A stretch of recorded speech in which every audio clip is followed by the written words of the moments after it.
Hello সবাইকে, সবাই কেমন আছো? আশা করছি খুব ভালো আছো। তো মামা দাদু এই ড্রেসটা দিয়েছে 15ই আগস্ট স্পেশাল উপলক্ষে। প্রায় 20-25 দিন আগেই ড্রেসটা আমার কর্তামশাইয়ের হাতে দিয়ে রাত্রিবেলায় বাবা বলে যে ছবি তুলতে। তো তখন আমরা রান্নার ব্যবস্থা নিচ্ছিলাম, তার জন্য তখন আর হয়নি। 2 দিন পরে আমি সব কিছু একটা ফটোটা যেন খুব ভালোভাবে হয়, তো তার জন্য প্রস্তুতি নিয়েছি। তো দেখো ড্রেসের সাথে এই কিন্তু ব্যাজটাও দিয়েছে। আমি 3 রকমের চুড়ি বের করে ফেলেছি, আর এই সানগ্লাসটাও বের করেছি গ্রিন কালারের, এটা ভালো লাগবে আশা করছি। তারপরে এর সাথে নিয়ে নিয়েছি এই হেয়ার ব্যান্ডগুলো। এগুলো দেখলে মনে পড়ে যায় শ্রী তখন সবে 38 দিনের। আর এই যে ছোটদি ভাই নিয়ে চলে এসেছিলো একটা ছোট ওর হাতে পরাবে বলে, তো আমি বলেছিলাম একটা কি পরে, দুটো হাতে দুটো পরতে হয়। তো বাবার থেকে সেবারে দু হাতে দুটো এনে দিয়েছিল। তো সেই যে ছিল সেটাই যত্ন করে রেখে দিয়েছিলাম, এবারে কাজে লাগলো।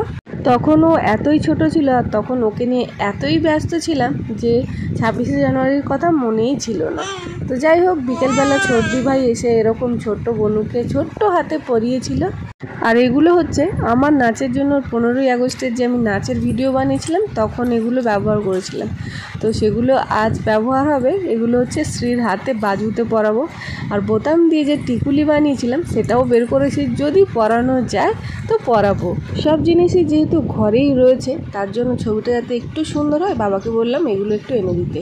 তো এইটা হচ্ছে হাতে ধরার পতাকাটা, আর এটা হচ্ছে বড় পতাকা যেটা বাবা ছাদে টাঙায় 15ই আগস্টের দিনে। তো দেখো এটাকে এমনভাবে বাবা রেখেছিল পুরো কুচিয়ে গেছে, এটাকে আমি আবার আয়রন করে ঠিক করে দিয়েছি।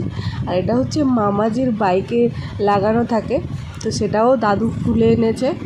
তো যতক্ষণ শ্রী ঘুমাচ্ছিল ততক্ষণ আমি ব্যাকগ্রাউন্ডটা রেডি করলাম, আর তারপরে ওকে তুলে নিয়ে এসে ওর হাতে একবার পতাকাটা দিয়ে দেখলাম যে প্রথমে দিতেই কি মুখে দিয়ে ছিঁড়ে দেবে নাকি কি করবে।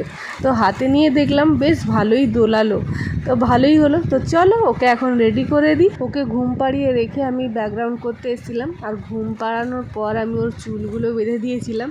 তো ঝুঁটি দুটো রেডি, জামাটা ওকে একবার দেখাতে গেলাম যে দেখো দাদুভাই দিয়েছে তোমায়। তারপরে দেখো বমি করে দিল, দুটো জামাই পুরো লেগে গেল বমিময় মাখামাখি। প্রথমে তো ভালো করে খেয়াল করেনি, এখন দেখছে যে আমি ব্যাকগ্রাউন্ডে বড় যে পতাকাটা লাগিয়েছি সেটা এখন ভালো করে দেখলো। তো জামা পরা হয়ে গেছে, এখন রেডি হবে ম্যাডাম। এখন যেহেতু বসতে পারে সেই জন্য বেশ ভালো সুবিধে হয় ওকে জামা কাপড় পরাতে বা সাজগোজ করাতে। ওর হাতের কাছে যা আছে সব ধরে টানাটানি আর টেনে একদম সোজা মুখে। তো তাই চলছে, দুজনে ওর কাজ করছে আমি আমার কাজ করছি। তখন আমার সাথে কত বলছে।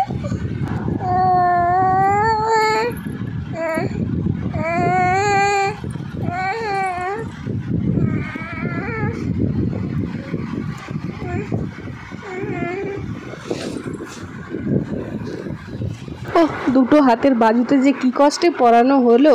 তো যাই হোক, ও গার্ডারগুলো মুখে দিচ্ছে, সেগুলো লোমগুলো আবার গালে যাবে বলে আমি আবার ওটা ছাড়িয়ে আবার চশমাটা দিলাম, যাতে করে ওটাও গালে দিলে প্লাস্টিক কিছু হবে না। তো ব্যাসটা এখন লাগিয়ে নিচ্ছি প্রথমে।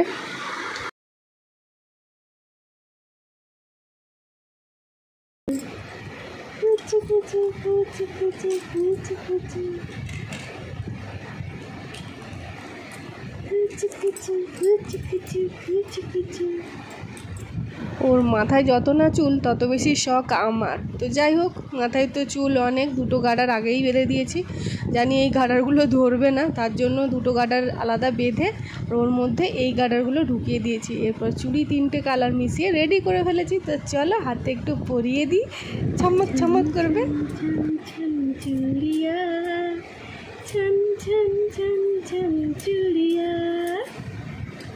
তো মোটামুটি বাবু রেডি, এখন পায়ে শুধু মোজাটা পরিয়ে দিলেই ব্যাস। সানগ্লাস দিয়ে বসিয়ে দিয়েছি একদম, টিকুলিটা পিছনে একটু ক্লিপ দিয়ে ছোট্ট ক্লিপ দিয়ে আটকে দিয়েছি। চলো দেখা হচ্ছে পরবর্তী ভিডিওতে, টাটা বাই বাই।